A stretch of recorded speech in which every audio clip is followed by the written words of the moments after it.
안녕하세요. 70이 다 된 나이에 눈물 마를 날이 없는 여성입니다. 삶에 찾아오는 행복의 종류는 참 많은 것 같아요. 꿈을 이루었을 때, 인생의 배우자를 만났을 때, 자식을 낳고 자식이 성공했을 때 등등 적고 보니 대부분 가족에 관한 이야기가 많네요. 아무래도 제 인생이 가족으로 대부분 가득 채워져 있어서겠죠. 그리고 부모님들이라면 공감하시겠지만 자식을 낳고 난 후 부모의 가슴을 가장 벅차게 만드는 건 단연 자식에 관한 일이죠. 저도 마찬가지였답니다. 자식은 갓 태어나서도 한 사람의 성인이 되어서도 항상 부모 가슴에 가장 큰 공간을 차지하는 존재더라고요. 그리고 그 자식에게 불행이 닥쳤을 때 자식이 차지했던 공간만큼 거대한 고통이 심장을 산산조각 내버린다는 사실을 우리 가족에게 찾아온 불행을 통해 알게 되었죠. 두 번 다시 겪고 싶지 않은 당시에 끔찍했던 사고와 그로 인해 겪어야 했던 파렴치한 인간의 만행에 대해 지금부터 이야기해 보도록 하겠습니다. 저는 지방 어촌 시장에서 남편과 생선 장사를 하며 아들과 딸을 키웠어요. 공부를 특히나 잘했던 아들은 서울의 명문대를 졸업한 후 당당히 대기업에 입사했습니다. 똘똘하던 딸도 한 지방 교대를 나온 후 시험에 통과해 해당 지역에서 초등학교 선생으로 근무하게 되었죠. 딸은 올해 만난 해당 지역 공무원 사이와 나이 서른에 자기 오빠보다 일찍 결혼했습니다. 그리고 아들은 그로부터 3년 뒤 같은 회사 내 사수, 부사수로 만난 며느리와 결혼을 했죠. 늘 웃고 상냥했던 며느리를 저와 남편은 참 많이 아꼈어요. 그렇다고 처음부터 며느리를 두 팔 벌려 환영한 건 아니었습니다. 처음 결혼 허락을 받기 위해 인사를 온 날, 며느리는 저희 앞에 무릎 꿇고 자신의 가정사를 고백하더군요. 먼저 놀라시게 해드릴 것 같아 미리 사과 말씀드릴게요. 어머님, 아버님, 제 가정사는 제 입으로 직접 말씀드리고 싶어서 수혁 씨한테 먼저 말하지 말아달라고 제가 부탁했거든요. 단도직입적으로 말해서 지금 제 가족은 친가족이 아니에요. 아버지도 어머니도 두 오빠들도요. 지금 어머니는 제 친엄마의 언니세요. 제 친아버지는 제가 거의 갓난아기 때 돌아가셨고, 친엄마는 제가 고작 12살 때 병으로 세상을 떠나셨어요. 그때 외할머니, 외할아버지도 다 돌아가시고, 아버지 쪽 친척들과도 연락이 끊긴 지 오래라 엄마는 유일한 피부친 자신의 언니한테 절 부탁하신 거예요. 어떻게든 기죽지 않고 말하려고 한 것 같은데 며느리의 고개는 점점 숙여지고 목소리는 힘을 잃어갔습니다. 아들은 고개 숙인 며느리의 손을 꼭 잡아주고 있었죠. 그 뒤로 지금 부모님이 절 키워주셨는데 제가 취직하고 난 뒤에 오빠들도 조금 문제가 많고 아버지도 어머니도 일을 하고 계신 상황이 아니라 저에게 금전적으로 의지를 많이 하셨어요. 그래서 부끄럽지만 나이 34세 지금 모은 돈이 하나도 없고 빚만 1,800만 원 가량 남아있는 상태입니다. 수혁 씨에 비해 너무 못난 조건을 가진 사람이라서 정말 죄송해요. 그래도 결혼하면 절대 수혁 씨에게 폐가 되지 않게끔 친정의 도움을 끊을 거예요. 두 분께서 결혼 허락만 해주시면 앞으로 수혁 씨에게 누가 되지 않게 현명하고 좋은 아내가 되도록 노력할게요. 며느리의 성품은 좋아 보였지만 결혼은 개인이 아닌 집안끼리 하는 거라고 하잖아요. 정확한 이유야 더 묻지 않았지만 다 큰 어른들이 왜 여자의 벌이 하나에 그렇게 기댔던 건지 이해가 가지 않았고 결코 정상이 아닌 것 같은 사람들이 아들의 처가 식구가 되길 원하지 않았어요. 그런 사람들을 가족으로 둔다는 게 얼마나 고된 일인지 직접적으로 몰라도 많이 듣고 보고 했으니까요. 하지만 앞으로 절대 자기 집 때문에 아들에게 피해가 가게 하지 않겠다며 끝내는 눈물을 흘리던 며느리를 보자 마음이 너무 약해지더군요. 아들 또한 며느리를 평생 옆에서 지켜주고 싶다며 결혼을 허락해달라고 간곡히 부탁했어요. 결국 아들의 지고지순한 마음과 집안 다 빼고 며느리라는 사람 하나만 보자는 마음으로 남편과 저는 아들의 결혼을 허락해 주었죠. 사실 그 애가 잘못이 어디 있겠어요. 그냥 타고난 팔자가 그랬던 것을요. 기왕 가족으로 맞이하게 된 거 우리가 가족으로 따뜻하게 품어줍시다. 상견례 자리에서 처음 본 사돈들에게 솔직히 교양이라곤 요만큼도 느껴지지 않더군요. 그들은 대놓고 양녀의 며느리를 황금알 낳는 거위라고 부르고 능력 있는 남편까지 데려와서 자기들 노후는 걱정 없다는 식으로 말하는 경박한 사람들이었어요. 그래도 남편과 전 이미 사돈들에 대한 기대가 없었고 며느리의 이야기에서 유추한 결론으로 오히려 더한 사람들이 와도 그냥 꾹 참자고 각오한 뒤였기에 무사히 상견례를 마칠 수 있었죠. 결혼 후 아들과 며느리는 서울의 회사 근처에 대출을 받아 아파트 전세를 얻었습니다. 며느리가 꼭 우릴 모시고 집들이를 하고 싶다기에 남편과 저는 애들의 결혼처 어느 주말 아들의 집으로 향했어요. 그렇게 다 같이 둘러앉아 며느리와 아들이 준비한 음식을 먹으며 화기애애하게 웃고 있는데 갑자기 누군가가 마구 문을 두드리지 않겠어요? 야, 박현아, 너 당장 나와! 얼굴이 사색이 된 며느리가 문을 여니 그곳엔 얼굴이 시뻘개진 안사돈이 서 있더군요. 흥분해서 저와 남편은 보이지도 않는지 안사돈은 며느리와 아들에게 빽빽거리기 시작했어요. 야, 박현아, 너 이번 달에 보낸 돈 뭐야? 30? 장난해 지금? 다달이 150씩 주던 애가 그걸 5분의 1로 줄이면 우린 뭐 먹고 살라는 거야? 어머니 그만하세요. 지금 시부모님 와 계신 거 안 보여요? 뭐? 누가 와 있어? 아, 그러네. 우린 언제 부르냐고 해도 초대는커녕 나한테 전화 한 통도 제대로 안 하더니만 이젠 결혼해서 남의 집 귀신이다 이거냐? 네 남편 부모만 챙긴다 이거냐고. 김서방, 이거 자네가 시킨 짓인가? 그렇지 않고서야 결혼 전엔 우리가 달라는 대로 키워준 값 다 내놨던 애가 한순간에 이렇게 변해버릴 리가 없어. 어? 난 친자식도 아닌 얘 대기업까지 들여보낼 정도로 훌륭하게 키워낸 얘 양부모야. 그럼 남편인 자네도 평생 죽을 때까지 은혜 갚아야지. 그만하세요, 어머니. 키워준 값이요? 저 다 알고 있어요. 어머니 저 그냥 데려오신 거 아니잖아요. 저희 엄마랑 아빠가 남긴 재산 하나도 빠짐없이 전부 증여받는 조건으로 절 데려온 거 다 알고 있어요. 그 돈으로 저 잘 키워주겠다고 엄마한테 약속했으면서 맨날 오빠들이랑 먹는 걸로 차별하고 남이 물려준 헌 교복만 얻어다 입히고 학원도 하나 제대로 안 보내주고 집안일만 허다하게 시켰으면서 어머니가 절 잘 키워주셨다고요? 아니요. 저 그 가난하고 지옥 같은 집에서 어떻게든 벗어나려고 이악 물고 죽어라 공부한 거예요. 그것만이 내 살 길인 것 같아서요.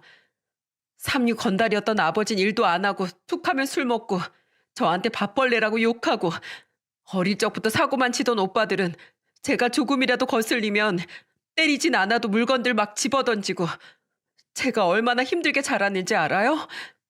겨우 대학 잘 가서 등록금 내려고 열심히 돈 벌었더니 성인 됐으니까 그때부터 키워준 값 내놓으라고 난리 쳤잖아요. 대기업 들어가면 뭐해요? 툭하면 큰오빠 합의금 내놓으라고 3천, 작은 오빠 사업자금 내놓으라고 4천, 거기에 다달이 거액의 생활비에 때 되면 집안에 이거 바꿔달라 저거 바꿔달라. 난 우리 남편 만나기 전까지 친구 하나 제대로 못 사귀고 가족들 가스라이팅에 움츠러들어서 돈만 되는 소녀 가장이었다고요. 그런 나도 소중하고 존중받을 가치 있는 사람이라고 도와주겠다고 손 내밀어 준 사람이 남편이에요. 그러니까 내 남편한테 함부로 굴지 마세요. 그 30만 원도 끊기고 싶으면 어디 한번 마음대로 해봐요. 알았어요? 얼른 나가세요. 나가라고요. 뭐가 어쩌고 저째? 그럼 애 키우는 게 쉬운 일인 줄 알아? 이 건방진 게. 며느리는 안사돈을 내쫓으며 울었습니다. 안사돈이 며느리에게 팔을 마구 휘두르자 저와 남편은 며느리를 감쌌고 아들은 소리 지르며 안사돈을 밖으로 밀쳐버렸죠. 제발 그만하고 가세요, 장모님. 죄송하지만 저는 더 이상 제 아내가 가족 때문에 불행해지는 모습 두고 못 보겠습니다. 안사돈이 간 후 며느리는 자리에 주저앉아 펑펑 울었습니다. 저는 그런 며느리를 안아주었죠. 안 좋은 모습 보여서 죄송해요, 어머니. 이젠 제발 제 인생을 살고 싶은데 두 분께 이런 모습 보여서 너무 창피하고 비참해요. 괜찮다, 괜찮어. 몸에 묻은 흙을 전부 털어내는 일은 시간이 걸리는 법이다. 언젠간 다 괜찮아질 거야. 나중에 며느리에게 들어보니 그 집의 문제는 돈뿐만이 아니었더군요. 며느리의 큰오빠는 바깥사돈을 닮아 소년원부터 시작해 폭행으로 몇 번이나 교도소를 들락거렸고, 작은 오빠란 인간은 타고난 뺀질이로 사업한답시고 떵떵거리며 살지만 실상은 몇 번이나 며느리에게서 모자란 사업 자금을 갈취해 갔다고 했죠.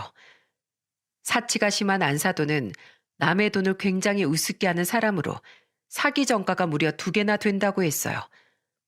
며느리의 친모는 먼 지방에 살며 자기 언니와 형부가 어떻게 사는지 제대로 알지 못했기에 자신의 딸을 그런 파렴치한들에게 맡겼던 겁니다.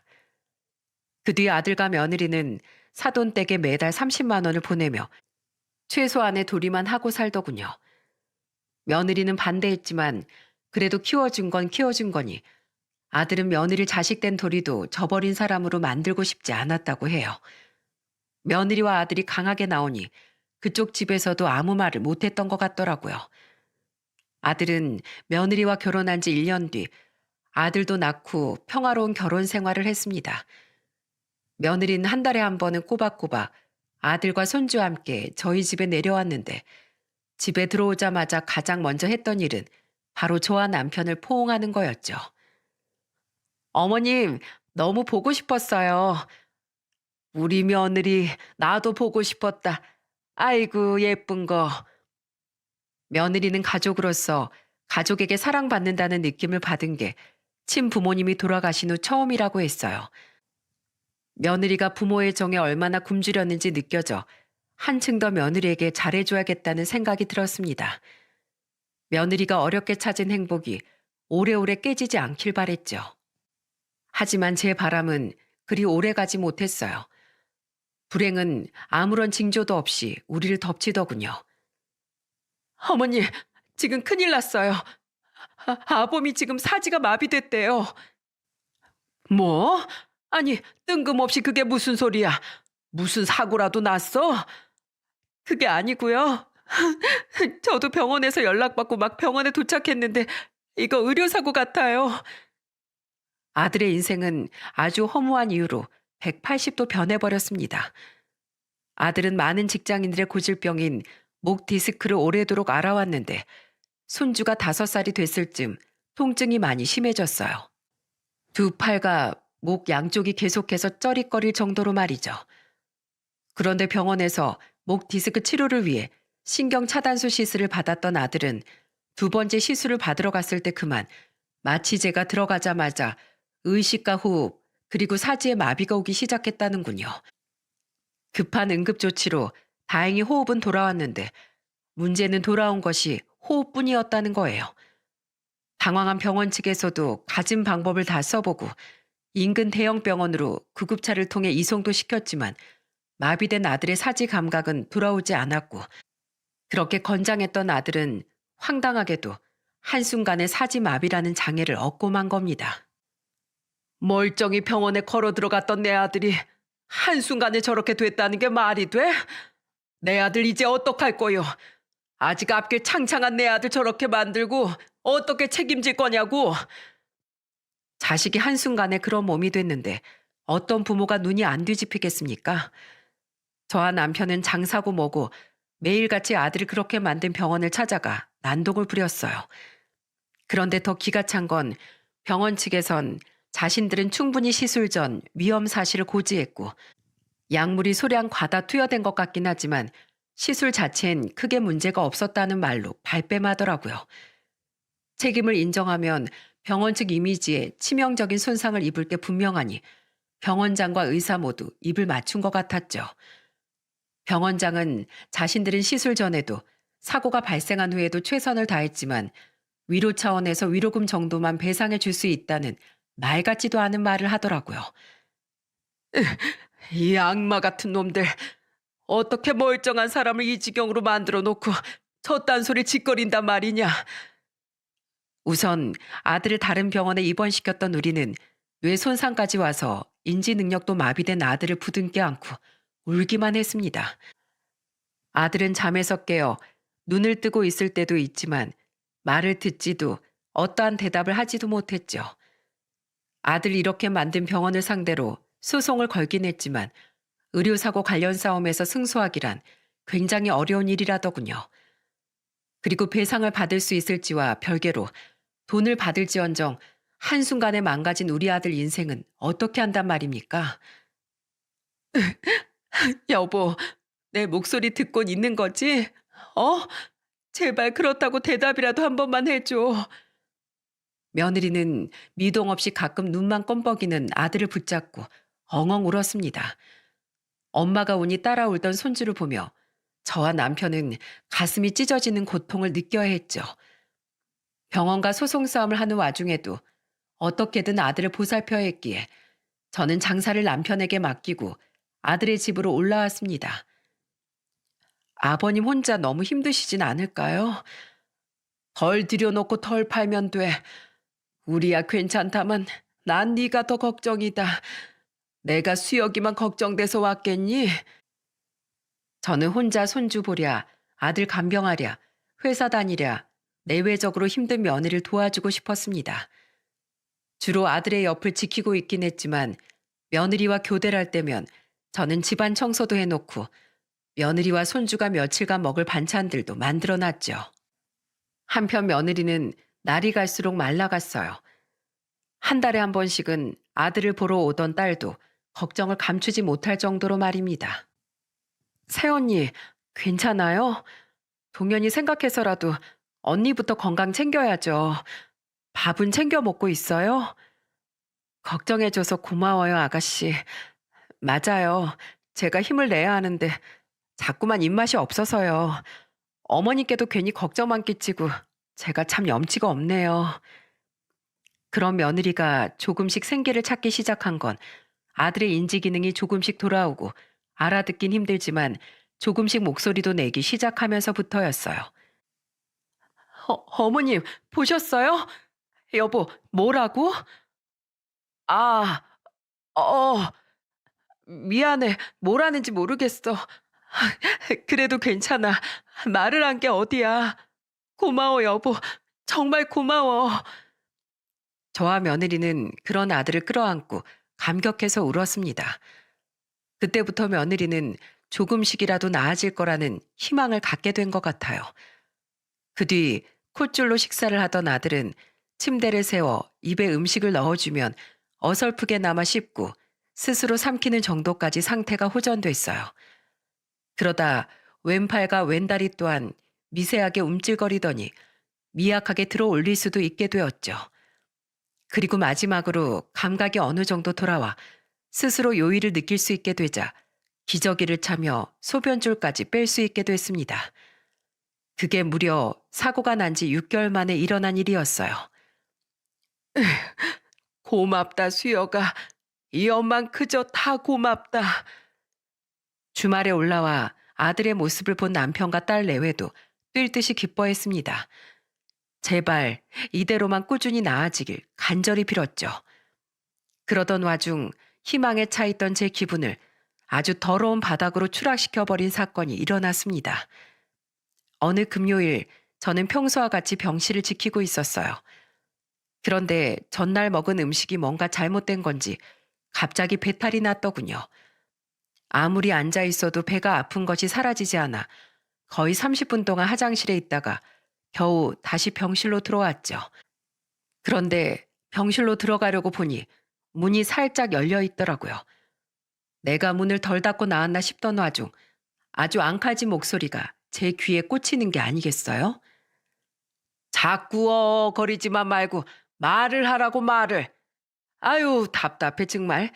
이제 말도 하고 스스로 밥도 먹는다기에 좀 멀쩡해졌나 싶어서 자필로 받아내려고 협의이혼 서류도 준비해 왔는데 아직도 저런 산송장 꼴일 줄 누가 알았겠냐고. 이봐 김서방, 지금 내 말 다 알아듣곤 있지? 이거 보여 이혼 서류? 고개도 못 끄덕여? 아, 아, 대체 뭐라는 거야? 에이, 짜증나 안 되겠다. 김서방, 내 말 잘 들어? 일단 내가 인줄 가져왔거든. 여기 어서 지장부터 찍어.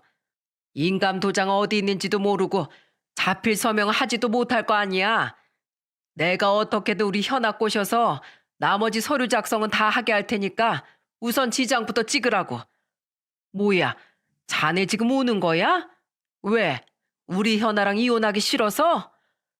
뻔뻔하긴. 이보게, 자네 지금 이러고 있는 게 벌써 6개월을 넘어섰어. 내 딸 아직 나이가 고작 39인데 돈 잘 벌고 젊은 그 애를 자네 똥오줌 치워주고 병수발 드는데 평생을 쓰게 할 작정인가? 양심이 있으면 그러지 말아야지. 당장 갈라선다고 동의해. 내 딸 발목 잡지 말고. 목소리의 주인공은 바로 아들이 그렇게 된 뒤로 병문안 한 번 오지 않았던 안사돈이었습니다. 물론 그 여자뿐 아니라 그 집구석 인간들 중 아무도 병문안은커녕 안부 전화조차 하지 않았죠. 대체 뭘 하나 봤더니 그 여자는 이혼 서류를 어디서 발급받아 와선 아들의 얼굴에 대고 마구 흔들고 있더군요. 아들은 눈물을 흘리며 알 수 없는 말을 힘겹게 내뱉고 있었는데 안사돈은 거기에 대고 아들의 몸까지 마구 흔들며 계속해서 악담을 해대고 있던 거예요. 당신 미쳤어? 당장 내 아들 안 놔? 저는 미친 듯이 달려가 그 여자를 아들에게서 떼어놨습니다. 휘청거리던 그 여자는 잠시 당황하더니 이내 눈을 더욱 독사같이 치켜뜨며 제게 소리치더군요. 뭐야, 있었네. 에이, 아침엔 없을 줄 알고 일부러 일찍부터 왔더니만. 뭐요? 그러니까 지금 내 아들한테 이혼하라고 겁박하려고 일부러 아무도 없을 것 같은 시간에 찾아왔다는 거예요? 네, 뭐 어차피 언젠가 서로 알아야 되니까. 이봐요, 안사돈. 안사돈이 생각해도 너무하지 않아요? 안사돈은 자기 아들 인생만 중요하고 내 딸 인생은 하나도 안 중요하다 이거예요? 아들이 이런 불구가 됐으면 그쪽이라도 먼저 나서서 손주 우리한테 맡기고 넌 새삼 찾아가거라 하고 말해줬어야죠. 그게 진정한 어른 아닙니까? 대체 애를 얼마나 구워 삶아놨으면 내가 그렇게 이혼하라고 윽박질러도 듣는 신용 하나도 안 해요. 아니, 그걸 왜 나한테 난리예요. 자기가 자기 남편 좋아서 붙어있겠다는데. 그리고 뭐 진정한 어른? 그렇게 된 사람이 사이가 이 지경이 됐는데 한 번 찾아오지도 않아요. 나도 전화로 김서방 괜찮냐고 몇 번이나 물어봤어요. 내 딸 인생이 걱정되니까. 그런데 겨우 나아졌다는 게 저 지경이면 앞으로 10년, 20년이 지나도 얼마나 호전될지 누가 압니까? 아직 소송도 안 끝나서 보상금 받을 수 있을지 없을지도 모르겠다면서요. 그럼 그동안 병원비랑 애 키우는 비용의 생활비까지 우리 딸 허리가 10개여도 휠판에 내 딸 인생은 누가 책임지냐고요? 빠질 거 하나 없는 애, 한 살이라도 어릴 때 얼른 이혼시키고 멀쩡한 남자한테 다시 시집 보내야지. 기왕 이렇게 된 거 잘 됐네요. 우리 딸이 얼마나 효녀였는데 김서방이랑 결혼하고 나선 내 연락도 잘 안 받고 집이 어려울 때 좀 도와달래도 10원 한 장을 안 보태주고 다달이 30만 원씩 보내는 거 외엔 아주 입을 싹 닫아버리니 돈을 떠나서 내가 안 서운하고 배겨요? 이게 다 김서방 이놈이 우리를 단단히 세뇌시킨 거라고요. 우리한테 돈 주기 아까우니까 가족이랑 우리 딸 살 이간질 시키면서 그렇게 저만 잘났다고 우리 앞에서 콧대 높은 척 하더니만 이 꼴을 좀 봐요. 아주 쌤통이라고요. 그러니까 평소에 심보를 곱게 썼어야지. 처부모 실컷 홀대하더니 벌 받은 거다. 뭐야? 대학도 정도 것이지. 이렇게 사지가 마비된 사람에게 쌤통이라는 말을 어떻게 할 수 있답니까? 더 이상 참지 못한 전 제게 눈을 부라리던 그 여자의 뺨을 후려쳐버리고 말았습니다. 조카 등에 평생 빨대 꽂고 살던 벼룩 같은 여자가 지금 누구 아들한테 그딴 망언을 해? 심보를 곱게 써? 평생 우리 며느리 피 빨아먹고 살던 당신이 그런 말할 자격은 있어? 어디 두고 봐. 내 아들이 벌 받은 거면 당신이랑 당신네 가족들은 아주 불벼락을 맞을 거야. 당신 딸 이혼시키든 말든 알아서 하고 당장 여기서 꺼져. 여기요. 여기 사람 좀 불러서 이 사람 좀 쫓아내주세요. 이게 미쳤나? 지금 누구 뺨을 때려? 넌 아주 내 손에 죽었어. 그 여자는 제 어깨를 마구 밀쳤어요. 그런데 저 시장 바닥에서 정말 갖은 고초를 겪으며 살아남은 사람입니다. 살면서 남자 손님이나 주변 상인들과 몸싸움 같은 건 숱하게 겪었었죠. 꿈쩍도 하지 않은 전 그 여자가 한 짓 그대로 어깨를 획 밀쳐버렸습니다. 그러자 그 여자는 병실 밖 복도까지 우당탕 나둥그라지더라고요. 분해서 악을 쓰던 그 여자는 결국 달려온 병원 보안 요원들에 의해 끌려나갔습니다. 저는 소란 때문에 불편을 겪은 병원 관계자분들과 환자, 보호자들에게 머리 숙여 사과를 했죠. 그제야 아들을 들여다보니 아들의 얼굴은 눈물로 범벅이 됐더군요. 마, 놀랐지 우리 아들. 에휴, 하필 그런 인간이 왔을 때 내가 자리를 비워서 엄마가 너무 미안해. 그날 저녁 평소처럼 퇴근한 며느리는 어린이집에서 손줄 데리고 아들을 보러 왔는데 퉁퉁 부은 제 눈을 보고 무슨 일이 있었냐고 묻더라고요. 저는 손주를 잠시 병실에 둔 채 며느리를 데리고 복도로 나왔습니다. 그리고 며느리에게 평생 두 다리로 일어설 수 있을지도 장담 못할 아들 옆에 계속 남아있는 게 괜찮겠냐고 물었죠. 저는 며느리에게 그날 오전에 있었던 안사동과의 소동을 전부 말해주었어요. 저희 어머니가 찾아왔었다고요? 그래, 처음엔 네가 속상해할까 봐 말을 안 하려고 했다. 그런데 그 여자가 여길 또 찾아오면 그때 내가 우리 아들 옆에 없으면 어쩌니? 그러니까 네가 네 모친 좀 다시 못 오게 따끔하게 말해다오. 그리고 안사돈이 우리 아들한테 한 말과 행동은 도저히 용서할 수 없지만 너에 관한 이야기만은 반박할 수 없더구나. 어머마, 사실 진즉부터 널 도와줘야 했는데 내가 우리 아들 치료하는 데만 정신이 팔려 미처 널 챙기지 못했다. 정말 미안하구나. 어머마, 나랑 우리 영감이야 부모니까 어쩔 수 없다지만 넌 네 모친 말대로 아직 젊잖니. 동연히 우리가 맡아서 키울 테니까 넌 이제 그만 새 인생 찾아 가려무나. 어? 평생 아픈 남편 붙잡고 고생하며 살기엔 네 청춘이 너무 아까워. 저는 며느리에게 진심 어린 말을 건넸습니다. 그러자 며느리는 눈이 커다래지더니 양손으로 제 손을 꽉 잡으며 고개를 도리도리 저었죠. 그게 무슨 말씀이세요? 저한테 지금 더 이상 우리 남편 아내도 우리 아들 엄마도 어머님 아버님 며느리도 하지 말라고요? 싫어요. 앞으로 절대 그런 말씀 하지 마세요. 어머님, 저는요, 이 집에 시집 오고 나서 처음으로 사는 행복을 깨달았어요. 가족이 있다는 건 그 자체가 고통이 아니라 행복이라는 사실을 처음으로 알게 됐다고요. 어머니, 저 애 아빠한테 그런 일 생겼을 때 제일 무서웠던 게 뭔지 아세요? 날 지옥에서 구해준 우리 남편이 정말로 잘못되면 어쩌지? 그때 혹시 어머님 아버님하고도 평생 남남이 되면 어쩌지? 하는 거였어요. 어머님, 여태까지 제가 친정하고 연 끊지 않은 것 정말 죄송해요. 제가 해야 할 일은 우리 애 아빠를 떠나는 일이 아니라 바로 친정하고 연을 끊는 거예요. 그러니까 어머니, 제발 저 보내려고 하지 말아주세요. 제가 딸 같다고 하셨잖아요. 제발요. 며느리는 두려움에 떠는 사람처럼 흐느끼며 제게 애원했습니다. 도리어 논란 전 그런 며느리를 안고 달래주었어요. 알았다. 내가 미안하다. 나라고 널 왜 보내고 싶겠니? 난 그저 네 인생을 위해서 아픈 마음 부여잡고 놓아주려고 했던 거야. 내 다신 그런 말 안 할 테니 울지 말거라. 그날 며느리는 아들에게도 미안하다며 엉엉 울면서 사과했습니다. 아들은 여전히 알아들을 수 없는 말을 했지만 저와 며느리는 느낄 수 있었어요. 착한 아들은 분명 괜찮다고 울지 말라는 말을 하고 있었을 거라는 걸요. 주말을 맞아 다음 날 오후엔 남편이 서울로 올라왔어요. 저는 남편과 교대 후 며칠 만에 병실이 아닌 집에서 눈을 붙이기 위해 며느리가 있는 아들의 집으로 향했죠. 손주는 낮잠을 자고 며느리는 밀린 빨래를 돌린 후 개키고 있더군요. 곧바로 제가 씻고 막 옷을 갈아입고 나오는데 현관에서 소란이 들리더라고요.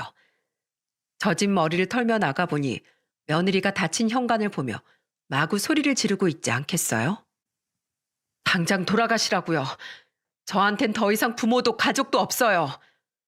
건방진 게 니까짓 게 뭔데 부모를 버려? 너 당장 이 문 안 열어?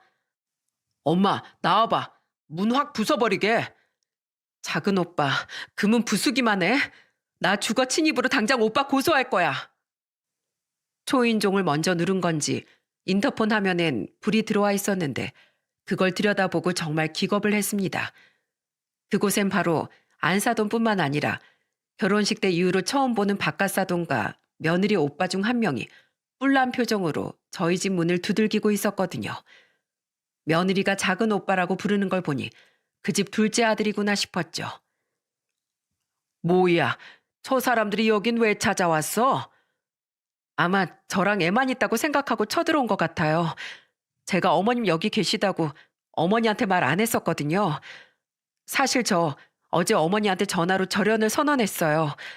앞으로 가족들이랑 용돈이고 뭐고 완전히 인연 끊을 거라고요. 저희 어머니가 어제 애아빠 찾아간 거 있죠? 그거 어머니가 나가는 무슨 계모임이 있는데 거기서 만난 지인 아들이 아내랑 몇 년 전에 사별한 변호사래요. 한 번 보니까 돈도 많고 순하게 생겼다고 평생 못 일어날 애아빠 버리고 그 남자랑 재혼하라고 어머니가 전화로 엄청 채근했었어요. 제 인생을 위해서라면서요. 사실은 자기가 만만한 부자 사이 만나서 돈 뜯어내고 싶을 뿐이면서요. 이래저래 유일한 봉인 제가 인연 끊는다고 하니까 다들 저렇게 득달같이 달려온 거예요. 오랜만에 시시러 온 건데 또 제 가족 때문에 정말 죄송해요, 어머님. 말을 마친 며느리는 재빨리 경찰에 신고부터 하더라고요. 그 와중에도 세 사람은 문을 열라며 악을 써대고 있었죠. 은혜도 모르는 짐승 같은 계집애라느니 역시 검은 머리 짐승은 거두는 게 아니라느니 하는 말을 짓거리는데 자꾸만 제 속에서부터 화가 치밀어 오르더군요. 저는 현관문 앞에 우뚝 서서 바깥을 향해 소리 지르기 시작했습니다. 야, 이 짐승만도 못한 것들아. 누가 누구더러 짐승이래? 평생을 그렇게 뜯어먹었으면 됐지. 이젠 자식 이혼시키고 또 다른 놈한테 팔아먹으려고 들어? 고작 돈 때문에? 이 쓰레기 같은 인간들아. 한창 자랄 나이 애한테 눈칫밥이나 먹이고 소리 지르고 물건 던지고 어떻게든 잘 살고 싶어 하던 일 끝까지 주저앉아서 돈까지 박박 뜯어내고 짐승도 부모 잃은 남의 새끼를 그런 물건 취급은 안 할 거다. 우리 귀한 며느리 예뻐하고 아껴주기만 해도 시간이 아까울 판에 니들 같은 벼룩들한테 내줄 시간 따윈 1초도 없어. 당장 사라져. 뭐야, 당신은 또 왜 여기 있어? 나한테 벼룩이라더니 돈 잘 벌고 순종적인 며느리 불구 아들 옆에서 절대 안 떼어놓으려고 아주 감시를 철저히 하는구만. 당신이랑 나랑 뭐가 달러? 저 할망구 말하는 게 아주 본새가 엉망이네. 이보쇼 안사돈, 나 전직 깡패야. 아주 무서운 사람이라고. 당장 이 문 열어. 내가 인생의 쓴맛 한번 제대로 보여줄 테니까.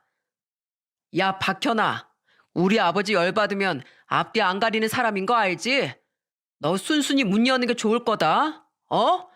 우선 집으로 끌려가서 몇 대 맞으면 절연이니 뭐니 그딴 소리 못하고 전처럼 돈도 넙죽넙죽 잘 가져다 주겠지. 제 말에 발끈한 며느리의 가족은 더욱 목청을 높여 발악하더군요. 그런데 그때 며느리는 제가 상상도 못했던 말을 내뱉으며 그 인간들을 한 번에 합주기로 만들어버리지 않겠어요? 어디 빈대 같은 당신들하고 우리 어머님을 비교해? 내가 당신들 분명 내 부모도 가족도 아니라고 했지. 나로도 모자라서 감히 우리 어머님한테 시비를 걸어? 당신들 내가 그래도 가족이었다고 이렇게까지는 안 하려고 했는데 작은 오빠 사업장에 오는 여자 손님 꼬시다가 새언니한테 걸려서 이혼당한 거 오빠 가게 사람들은 모르지? 그 여자한테 소송당해서 벌금형 받은 것도 오빠 가게 SNS랑 인터넷 평판이 거의 생명줄인데 사장이 손님한테 치근덕대다 벌금 물고 이혼당하고 사업자금 전부 입양된 여동생 겁박해서 몇 번이나 뜯어낸 거라고 내가 인터넷에 폭록을 한번 올려줘? 오빠 나 결혼하고도 가게 매출 자꾸 떨어져서 내가 돈 안 해준다고 하니까 지인들한테 오빠 가게 투자하라고 돈 꽤나 빌렸다며? 가게 망하면 오빠 주위 사람들이 돈 날리게 생겼는데 오빠를 가만둘까? 야, 뭐? 너 진짜 치사하게 그런 걸로 사람을 왜 겁박하냐? 이게 끝인 줄 알아? 아버지, 저 19살 때 지금 사는 동네로 이사하기 전에 아버지 잠깐 몸담고 있던 양아치 조직 돈 훔쳐서 달아났죠? 불법 자금이라 그 사람들 어차피 신고도 못한다고 우리 그거 들고 야반도주 했었잖아요. 그 뒤로 그 사람들이 아버지 찾아낼까 봐 아버지 여태 제대로 된 일도 못 구하고 숨어 살았잖아요. 그죠? 시간이 아무리 많이 흘렀다지만 그 사람들 아버지 발견하면 절대 가만 안 놔둘 텐데 저 그 동네 찾아가서 그 사람들한테 아버지 여기 있다고 폭로 한번 해볼까요? 그리고 어머니, 지금 사는 전셋집 집주인이 예전에 자기가 다른 집 새 들어 살 때 전세 사기 당한 적 있어서 사기범이라면 치를 떤다고 절대 어머니 사기 전가 있는 거 집주인이 알면 안 된다고 했죠? 처음부터 저렴하게 들어가서 10년 넘게 전세금 안 올리고 위치도 상태도 좋은 그런 집은 서울에서 더는 구하기 힘들다면서요. 제가 집주인한테 어머니가 사기 전가 이범이라고 기띔 좀 해볼까요? 네? 큰오빠는 폭행으로 지금 교도소에서 썩고 있다고 말해주냐고요. 며느리의 말이 파장이 컸던 건지 그렇게 일순간 정적이 흐르더라고요. 아무런 대답이 없자 며느리는 현관을 향해 또다시 소리쳤습니다. 무섭죠? 그러게 왜 그렇게 뒤구린 짓만 하면서 살아서 이런 약점을 잡혀요? 제가 진짜로 그런 행동하는 꼴 보기 싫으면 앞으로 2번 다시 저랑 우리 남편 그리고 우리 시댁 식구들 절대로 찾아오지 마세요. 알았어요? 며느리의 대참 말에도 밖은 조용했습니다. 슬쩍 인터폰 화면을 켜보니 그들은 서로 눈치만 보고 있는 것 같더군요. 그리고 그때 마침 며느리의 신고를 받고 찾아온 경찰들이 그들을 부르더군요. 그 즉시 그들은 쌩하고 도망쳤고 그제와 저와 며느리는 문을 열어 경찰분들에게 사정을 설명하고 사과를 드릴 수 있었답니다. 그 이후 혹시 몰라 저와 며느리는 그들에 대한 접근 금지를 신청했어요. 또한 나중에 이사 갈 것을 대비해 그들이 2번 다시 찾아올 수 없도록 며느리는 주민등록 열람 제한 또한 신청해 두었죠. 그래도 우린 한동안 경계를 늦추지 않았는데 며느리의 으름장이 먹혔는지 그들은 우리 주위에 얼씬도 않더군요. 세상에 떳떳하지 못한 짓만 하며 살아온 인간들의 초라한 퇴장이었죠. 그로부터 또다시 6개월 뒤 우린 아들을 퇴원시켜 집으로 데려왔습니다. 당시 아들은 약간의 의사소통이 가능해진 상태로 원한다면 휠체어를 태워 통원으로 재활을 받아도 괜찮다고 했거든요. 물론 여전히 아들은 전혀 혼자서 거동은커녕 몸도 일으키지 못했지만 아들이 너무 답답해하는 것 같아 심사숙고 끝에 내린 결정이었죠. 아들의 퇴원과 동시에 저와 남편은 집을 정리하고 며느리와 합가를 했습니다. 며느리에게만 아들의 간병을 맡길 수는 없었으니까요. 다행히 평생 생선 팔며 모아둔 돈도 있고 집을 정리한 돈도 있으니 며느리에게 짐이 되는 시부모는 되지 않겠더라고요. 그렇게 합가를 한 뒤로 벌써 해가 넘어갔네요.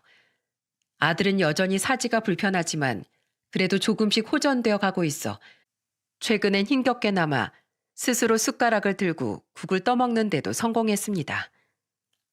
우와, 우리 오빠 조금만 있으면 성큼성큼 걸어도 다니겠는데? 많이 좋아졌죠, 아가씨? 요즘엔 자주 웃기도 하고 짧은 단어는 정확하게 말도 잘해요. 저번엔 저한테 완전 또박또박 여보라고 불렀다니까요. 고모, 이것 보세요. 이거 제가 어린이집에서 그린 그림이에요. 와, 우리 동현이 그림 그렸어? 뭐 그린 걸까? 아빠랑 저요. 꿈에 대해서 그리라길래 그렸어요. 이건 아빠랑 저랑 축구하는 거고요. 이건 저랑 아빠랑 축구 끝나고 같이 햄버거 먹으러 가는 거예요. 손주의 말에 우린 모두 말을 잇지 못했습니다. 오랜만에 사위와 함께 아들을 보러 왔던 딸은 눈시울을 붉히며 애써 손주에게 대답해 주었죠. 아, 그렇구나. 우리 동현이한텐 그게 꿈이구나. 이건 비밀인데 고모가 예지력 같은 게 좀 있거든? 고모 생각에 동현이 꿈은 금방 이루어질 것 같아. 사위는 쓰게 웃었고 며느리와 저와 남편은 결국 참지 못하고 뒤돌아서서 눈물을 닦았습니다. 다른 애들은 세계 여행이니 우주 여행이니 하는 꿈을 꿀 때 우리 손주의 꿈은 고작 남들 같은 평범한 일상을 아빠 보내는 거라는 말이 너무 가슴 아팠거든요. 사실 사지마비라는 것이 완치를 기대하긴 힘들다더군요. 하지만 저희 부부와 며느리는 아들이 이 정도라도 호전돼 주고 있다는 것만으로도 감사하는 메일을 보내고 있습니다. 며느리는 항상 아들의 손을 잡고 밝은 목소리로 이렇게 말하곤 하죠. 여보, 우리 동현이 초등학교 입학식 때쯤이면 당신도 직접 두 발로 걸어서 갈 수 있지 않을까? 보조기든 지팡이든 집더라도 말이야. 우리 그렇게 꼭 희망 잃지 말자. 알았지? 항상 고맙고 사랑해, 여보. 우린 긴 소송 기간 끝에 병원과의 싸움에서 승소할 수 있었어요. 물론 배상액을 받았다지만 망가진 아들의 인생과 돈을 어떻게 같은 값어치로 치부할 수 있겠습니까? 하지만 이기기 힘들다는 의료소송에서 어쨌든 책임을 물을 수 있었다는 점도 어느 정도 우리의 마음에 위안을 줬고 마지막엔 결국 해당 의사가 허리 숙여 진심으로 용서를 구했기에 우린 그쯤에서 단념할 수밖에 없었죠. 며느린 지금 완전히 친정 식구들과 인연을 끊은 채 열심히 회사를 다니고 손주와 아들을 돌보며 우리의 귀한 며느리로서 살고 있습니다. 평생 발에 박힌 가시 같던 친정 식구들을 떼어내니 며느리는 숨통이 탁 트인다고 하더군요. 그런데 그 빈대 같은 인간들 중 최고 악질이었던 안사돈이란 인간이 작년 말쯤 며느리에게 전화를 건 적이 있었어요. 모르는 번호로 전화가 왔기에 별 생각 없이 전화를 받은 며느리는 얼굴이 사색이 됐죠. 안사돈이라는 걸 알고 저는 얼른 스피커폰으로 돌리라고 며느리에게 채근했습니다. 현아야, 내 전화는 하도 받지 않아서 다른 사람 걸 빌려서 걸었는데 다행히 받는구나. 내 경고 잊었어요? 왜 전화했어요? 현아야, 이 엄마 좀 살려다오. 내가 나갔다던 그 개 모임 있지? 사실 내가 거기 갯돈을 좀 꿀꺽했었거든. 네가 없으니 돈 나올 데도 없고 네 아버진 자꾸 돈 구해오라고 나한테 손찌검까지 해서 말이다. 작은 놈도 자꾸 사업자금 부족하다면서 돈돈거리길래 다 지긋지긋해서 혼자 다른 데로 튀어버리려고 했지. 근데 개모임 인간들이 어찌나 끈질긴지 날 며칠 만에 찾아냈다.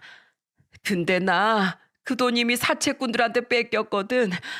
내가 목돈 들고 잠적하려는 거 어떻게 알았는지 사채꾼들이 나를 더 먼저 찾아냈었단 말이야.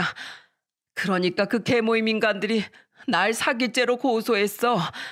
나 그 돈 못 물어주면 이번엔 진짜로 네 큰오빠처럼 교도소 가게 생겼어.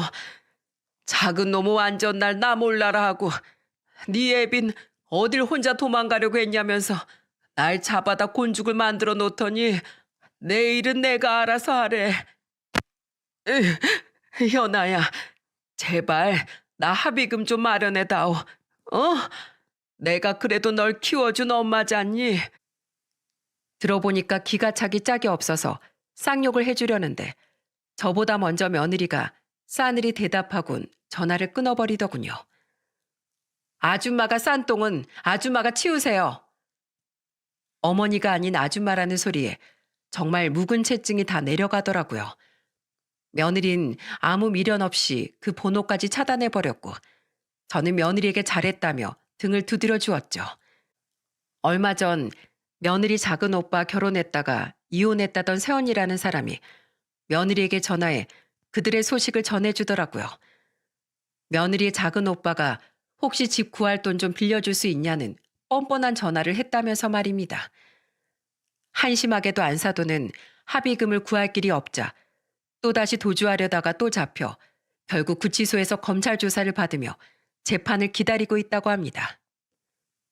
또한 그 일로 안사돈의 집의 집주인은 안사돈이 사기범이라는 것과 질 나쁜 그 집 인간들의 실체에 대해 알게 되었는데 다음 달에 마침 전세 계약 기간이 끝나 그 즉시 집에서 나가달라고 했다네요. 그런데 그만큼 넓고 쾌적한 집을 그 전세 자금으로 구하기엔 턱없이 모자라 며느리 오빠는 이혼한 자기 전 아내에게까지 전화를 했던 거죠. 그때 며느리가 그 집안 인간들과 인연을 끊은 것을 알고 잘한 결정이라고 꼭 말해주고 싶었다며 며느리의 새언니는 며느리에게 오랜만에 전화를 걸었던 겁니다. 그 소식을 들은 것이 고작 며칠 전이었으니 아직은 아니겠지만 안사돈은 곧 자기 큰아들처럼 교도소에 가게 될 테죠. 박간사돈과 며느리의 작은 오빠는 더 작은 집으로 이사가서 또 다른 기생할 곳을 찾거나 아니면 서로에게 기생하려다가 남보다도 못한 사이가 되어 뿔뿔이 흩어지거나 둘 중 하나가 될 거라고 생각해요. 남에게 빌붙고 남의 것을 갈취하는 것밖에 못하는 인간들이 앞으로 살아갈 모습이야 뻔한 거 아니겠습니까? 며느리를 평생 괴롭히며 산 그 인간들은 그렇게 밑바닥 인생을 살아가게 됐어요. 이젠 정말로 남남처럼 살아갈 사람들이니 우리 가족은 더 이상 신경 쓰지 않고 우리의 인생을 희망차게 살아가려고 합니다. 비록 저는 아들 생각에 아직은 밤마다 베개에 얼굴을 묻고 눈물을 쏟곤 하지만 제 옆엔 사랑스러운 손주와 듬직한 남편, 그리고 누구보다 소중한 며느리가 함께 있으니 절대 좌절하지 않고 꿋꿋이 아들을 보살필 거예요. 언젠간 아들이 반드시 전처럼 건강하고 밝은 얼굴로 두 다리를 딛고 서서 어머니하고 웃어줄 그날을 꿈꾸며 말입니다. 여러분, 제가 이 사연을 보내게 된 이유는 우리 며느리처럼 입양 후 고통의 시간을 보낸 분들께 더 늦기 전에 얼른 그곳에서 벗어나라는 말을 드리고 싶어서예요. 혹시 많은 사람들이 우리 며느리처럼 자신도 모르게 가스라이팅을 당하며 감당하지 않아도 될 고통을 겪고 있지 않을까 해서 말이죠. 제 사연을 통해 반드시 이것만은 기억하시길 바랍니다. 나를 자신의 인생을 굴러가게 해주는 부속품 정도로밖에 취급하지 않는 인간들은 절대로 내 행복을 존중해주는 진정한 가족이 될 수 없다는 사실을 말입니다. 또한 그렇게 남을 이용하고 남에게 빌붙을 줄밖에 모르는 치졸한 악인들은 언젠간 며느리의 가족들처럼 비참한 최후를 맞이하게 된다는 사실로 여러분의 지난 상처를 조금이나마 위로받으실 수 있었으면 좋겠네요. 그럼 전 마지막으로 여러분께 저희 아들에 대한 응원을 부탁드리며 이만 사연을 마치겠습니다. 부디 제 아들의 기적 같은 쾌유를 함께 빌어주세요. 저 또한 여러분의 행복을 함께 빌겠습니다. 감사합니다.